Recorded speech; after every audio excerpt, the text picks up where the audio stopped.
An old man was picking up scattered pieces of gold from the ground, but just as he grabbed the last piece, he quietly slipped a stone into his palm. At that exact moment, the officer gave the order to shoot him, so the old man threw the stone toward a blood mine. As the explosion went off, the officer panicked and commanded his troops to fire straight ahead. But to everyone's surprise, the old man blocked all the bullets using just a metal container. Seeing that, even Captain America would have said, "You're absolutely incredible." The officer thought the old man must be dead, so he stopped the shooting. He sent a soldier to check.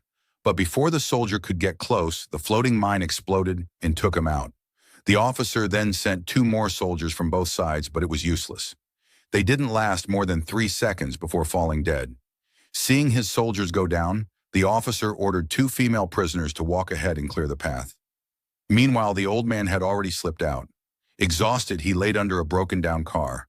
He tied up his wound with a belt and pulled the bullet out of his body without any anesthesia. The pain was so intense, he passed out. At the same time, enemy troops were getting closer. They brought tracking dogs to sniff him out. The old man woke up to the sound of their voices. He quickly gathered his gold again and hid under the car. The soldiers didn't see him, but the dog caught the scent of his blood. The old man crawled under the enemy jeep. He stabbed the fuel tank with a knife and poured gasoline all over himself. He thought the dog wouldn't be able to smell him anymore. The dog also picked up the scent of gasoline. The soldiers yelled to stop the vehicle and started searching. The old man saw an opening, jumped out of the car, and ran toward the river. But he still couldn't escape the dog's sight. A sniper shot him in the leg. The officer ordered him to be taken alive and released the dog. The dog chased after him quickly, but the old man stood still, lit a match, and set himself on fire.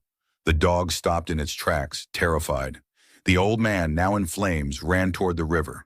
The soldiers kept shooting, but he still managed to jump into the river and sank because of the gold strapped to his body.